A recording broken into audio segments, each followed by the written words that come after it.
talk first about whether there are any good arguments to think that atheism is true. Now, it seems to me that you're rather ambivalent here, that you say, you redefine atheism to mean a sort of atheism or non-theism. That's what it means. But how do you distinguish then the different varieties of non-theism? For example, what is normally called atheism, agnosticism, or the view of verificationists that the statement God exists is simply meaningless.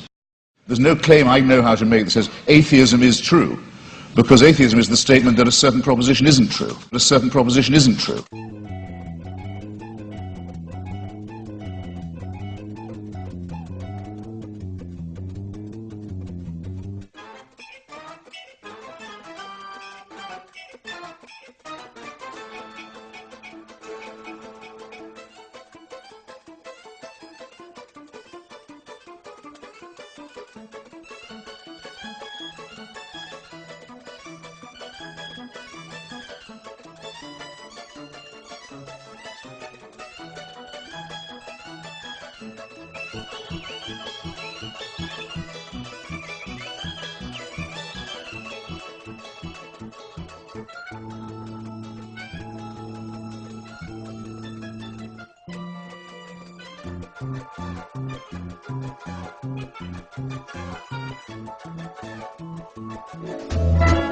So I wish you'd get this bit right. The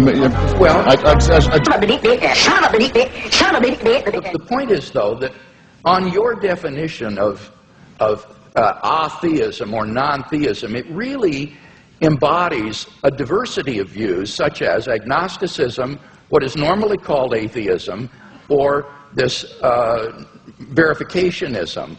Now, which of those do you hold to within this umbrella of atheism? Are you an atheist who asserts the proposition God does not exist, or do you simply withhold belief in God in the way the agnostic does?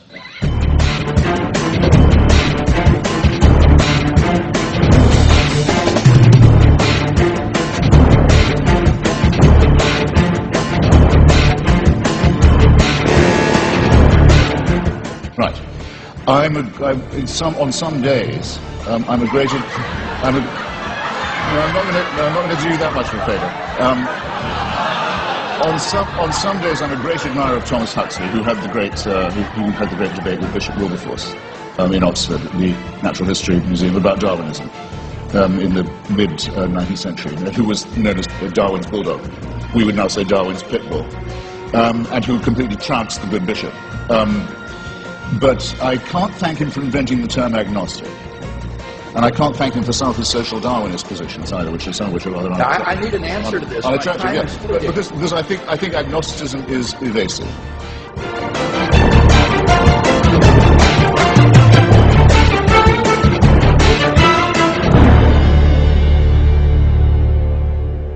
To me, yes, if you talk about the power of the Holy Spirit and so forth, to me, that is meaningless.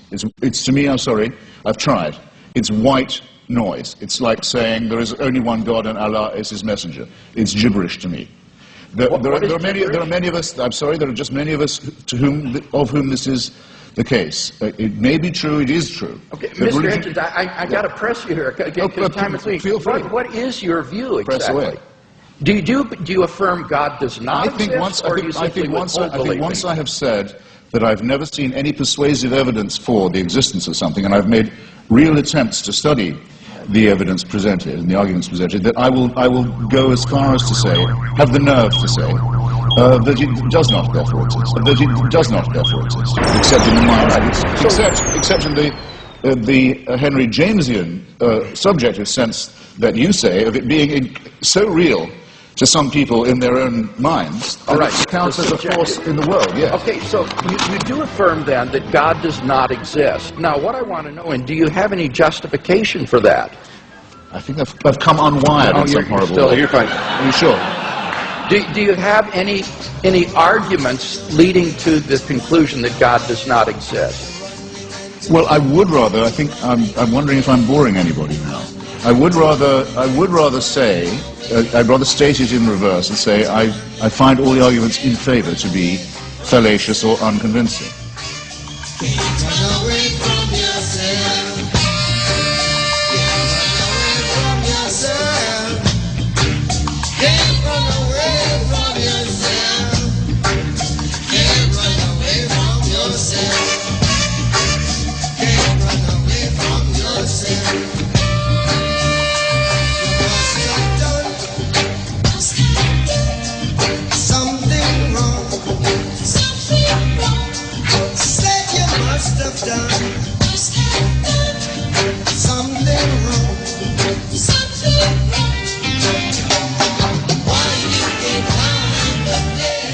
Would you agree that the absence of evidence is not evidence of absence? Well, you know, I'm not sure that I would agree. Okay. Let's turn to the moral argument I and talk about that a little bit.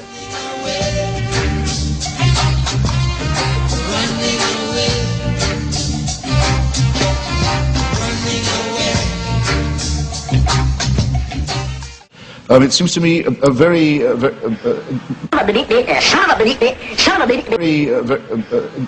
not a small question. No, it's certainly not a small question. It better be absolutely magnificent, it seems to me. And it's the lack of magnificence, I think, that began to strike me first.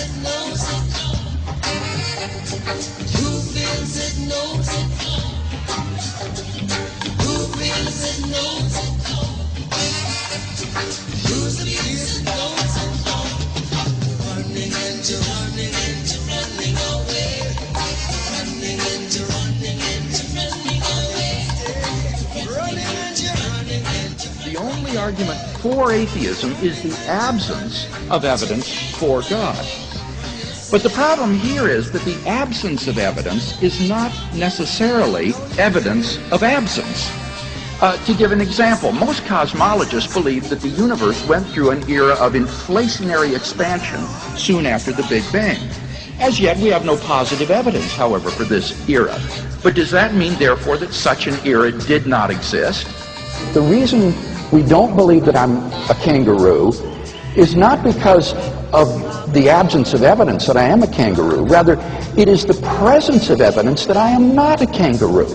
Like, we have good evidence that I'm Homo sapiens, so it is the presence of contrary evidence. But tonight we've heard no contrary evidence against the existence of God.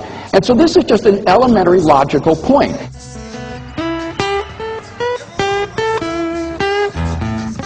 He asserts that he alone has the true worldview, atheism.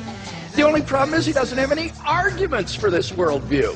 He just asserts it. So it seems to me that if you're going to have a worldview and champion it tonight, you've got to come to a debate prepared to give some arguments, and we haven't heard any.